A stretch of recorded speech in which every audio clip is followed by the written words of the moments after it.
KPK meminta maaf atas keberatan TNI terkait penetapan Kepala Basarnas Marsikal Madya Henry Alfiandi sebagai tersangka kasus suap. Wakil Ketua KPK Johanis Tanak menyebut penyidiknya hilaf tidak melibatkan TNI saat penetapan tersangka. Kita akan bahas kasus ini bersama mantan Wakil Ketua KPK Laude Muhammad Syarif, mantan Kepala Basarnas Daryatmo, dan peneliti Pusat Kajian Anti Korupsi UGM Zainur Rahman. Selamat malam Bapak-Bapak. Selamat malam. Selamat malam. Saya ke Pak Laude dulu. Tadi kan pernyataan KPK lewat Pak Johanis Tanak bahwa penyidik KPK hilaf. Nah, untuk penetapan tersangka melibatkan kalangan militer, sebenarnya bagaimana prosedurnya di KPK dan adakah celah hilaf itu? Saya kurang tahu persis apa yang terjadi, tapi untuk menetapkan seorang tersangka biasanya melalui gelar perkara. Gelar perkara itu diikuti oleh nomor 1 penyelidik, penyidik, penuntut, dan deputi penindakan dan pimpinan.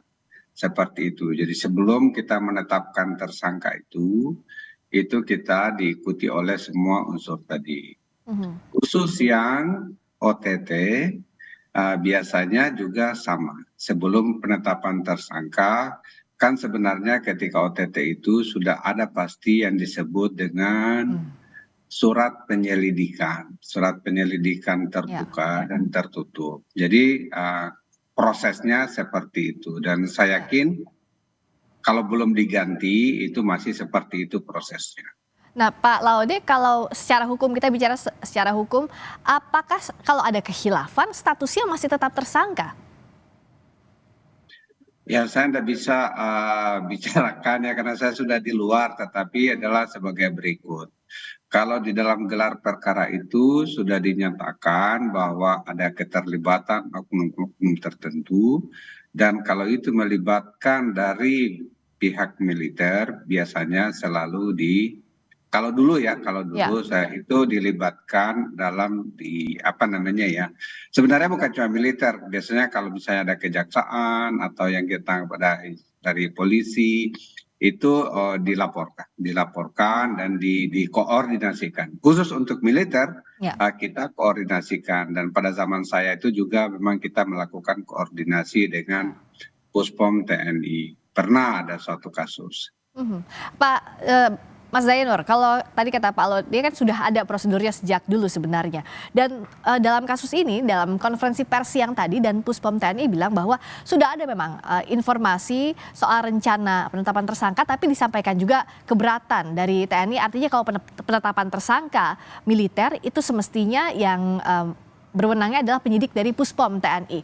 Nah, sampai ada kata hilaf dari KPK, apa yang menurut Anda jadi kesalahan atau celahnya dari kasus ini, dari penetapan tersangkanya, Mas Zainur?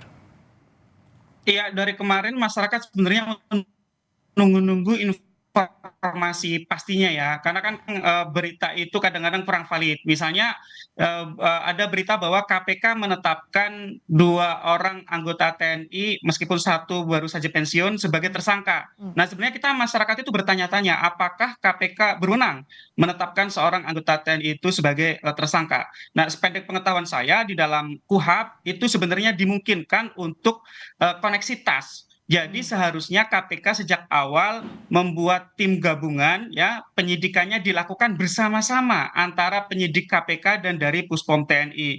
Kemudian demikian juga nanti di dalam proses penuntutan dan persidangan. Nah, di dalam KUHP itu ada satu norma yang menarik menurut saya.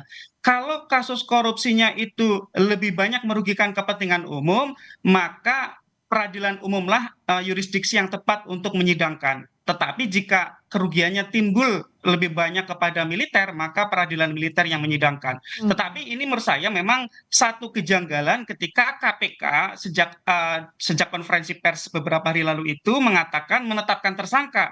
Nah, kalau KPK-nya sendiri yang menetapkan tersangka, saya juga tidak tahu apa dasar hukumnya. Tetapi kalau KPK membentuk tim koneksitas dengan Puspom TNI, itu dimungkinkan oleh KUHP. Dan itu menurut saya adalah jalan yang lebih baik dalam penyelesaian penyelesaian perkara di mana ada pelaku sipil dan militer, Mbak Ya, Friska.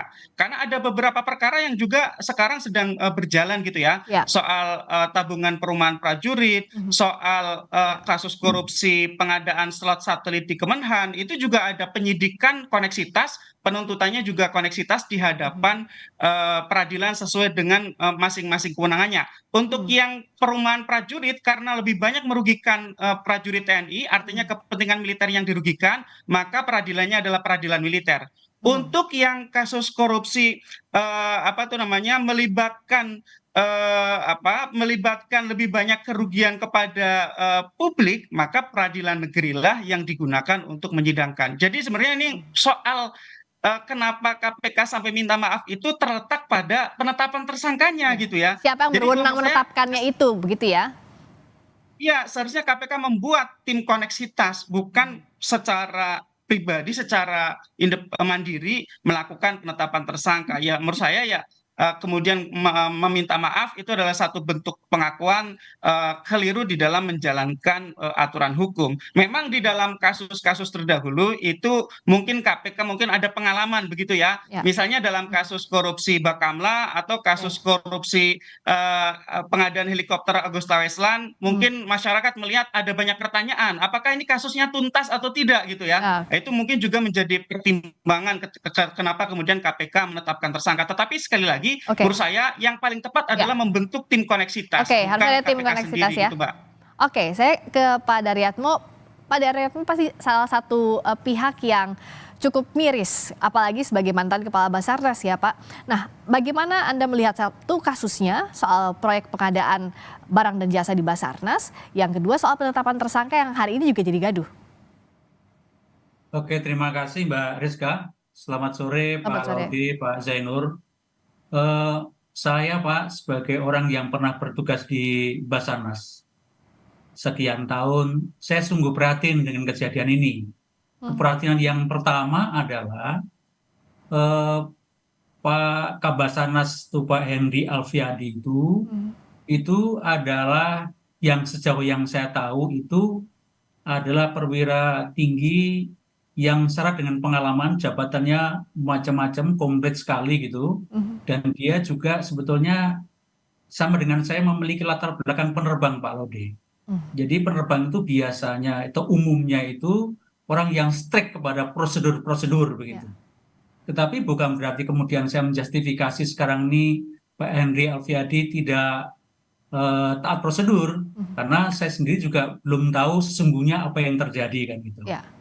Kemudian itu yang pertama. Yang kedua, bahwa Basarnas itu adalah lembaga yang tugasnya amat mulia, yaitu memberikan pertolongan kepada masyarakat yang terkena kecelakaan, yang mengalami kecelakaan dan terkena musibah. Demikian mulianya tugas Basarnas ini.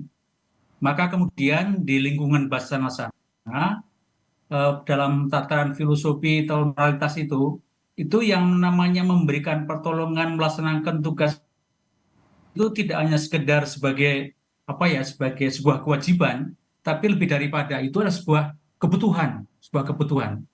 Sehingga demikian mulianya tugas itu kemudian negara pemerintah memberikan alokasi biaya yang tidak kecil. Kalau tidak kecil Pak kemudian. Nah, sebetulnya uang-uang ini atau biaya ini kan diperuntukkan untuk memastikan bahwa tugas untuk memberikan pertolongan itu terlaksana secara pasti. Begitu. Ya. Ya itu kan. Ya. Nah, Silakan lanjutkan. ya itu keprihatinan yang kedua. Lah kemudian tadi menanggapi dari Mbak Rizka Ya. menyangkut masalah status tersangka. Memang tidak dalam kapasitas saya sebagai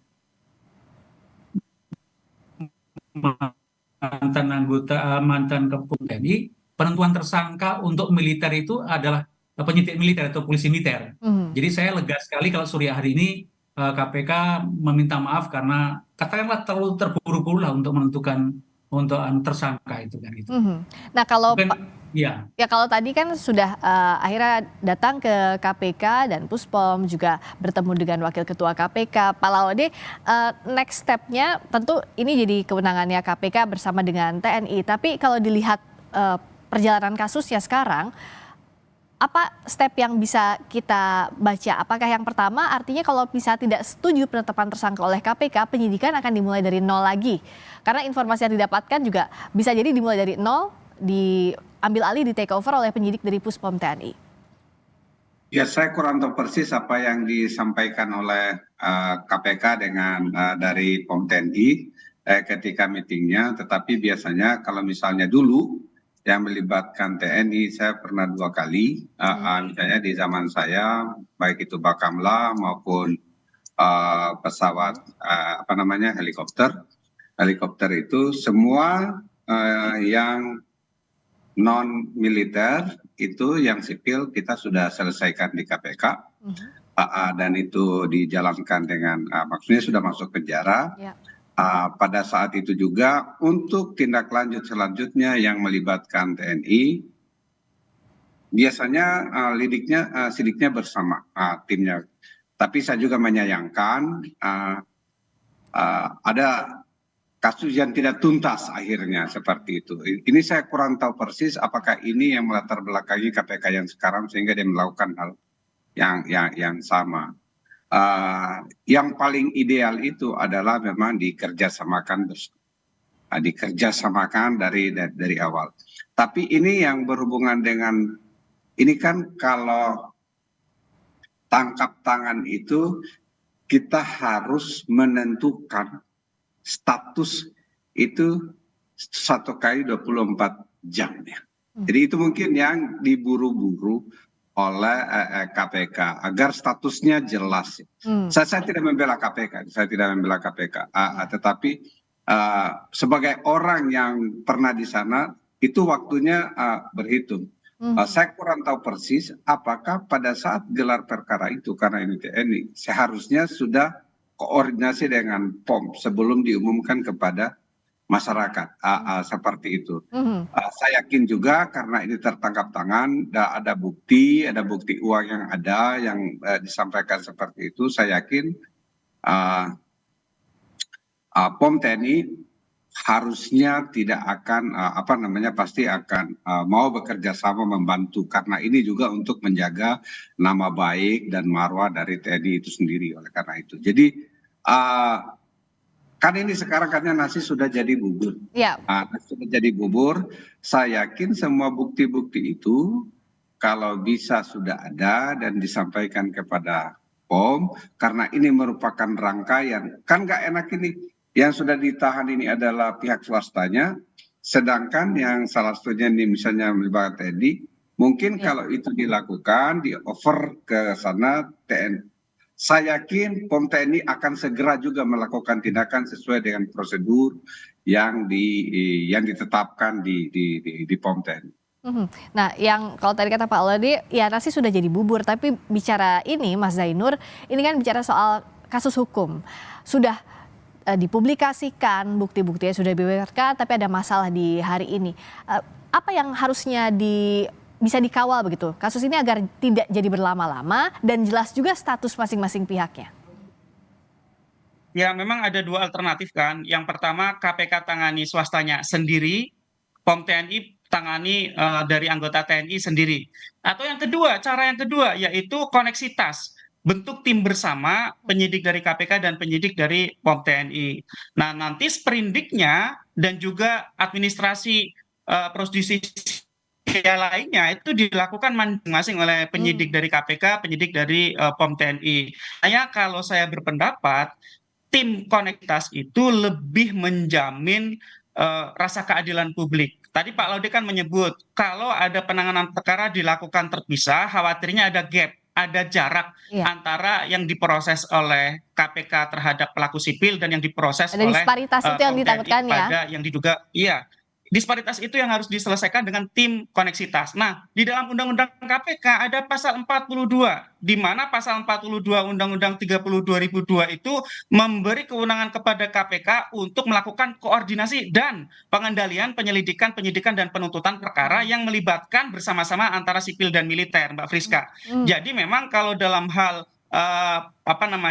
perkaranya itu sudah berjalan, nanti itu bisa dikendalikan, bisa dikoordinasikan oleh KPK. Karena ini kan penyertaan gitu ya. Ada Ya. satu tindak pidana yang dilakukan oleh beberapa orang yang tunduk kepada dua yurisdiksi hukum yang berbeda. Jadi next step-nya menurut saya KPK dan Puspom TNI harus duduk bersama kembali memutuskan apakah ini mau ditangani sendiri-sendiri atau dibentuk tim koneksitas. Kalau dibentuk sendiri-sendiri maka harus ada kerjasama yang baik karena harus saling pinjam meminjam alat bukti, Ya. harus mengordinasikan waktu pemeriksaan, dan publik akan melihat apakah ada disparitas atau tidak nanti di dalam Oke. prosesnya. Nah, yang kedua menurut saya yang ideal adalah koneksitas. Dan kalau koneksitas ini nanti Ya. penuntutannya ada pada peradilan umum di pengadilan negeri, bukan di pengadilan militer. Dan itu dimungkinkan Oke. di dalam KUHP. Jadi Ya. di dalam KUHP kalau kerugiannya lebih condong kepada sipil maka di peradilan umum. Kenapa? Karena kalau kita lihat Basarnas ini kan bukan lembaga militer. Ini Ya. adalah lembaga sipil meskipun di dalamnya ada unsur-unsur dari penugasan TNI. Nah, kalau kita lihat ada satu kasus yang sekarang sedang berjalan, Mbak Friska, Oke. yaitu kasus korupsi pengadaan slot satelit di Kementerian Pertahanan. Itu pun disidangkan Oke. di pengadilan negeri. Artinya Baik. tunduk pada peradilan umum, Mbak Friska. Oke, singkat saja Pak Daryatmo. Jadi kalau bicara soal kasus ini, apa yang harus jadi perhatian ke depannya, terutama soal proyek pengadaan barang dan jasa di Basarnas?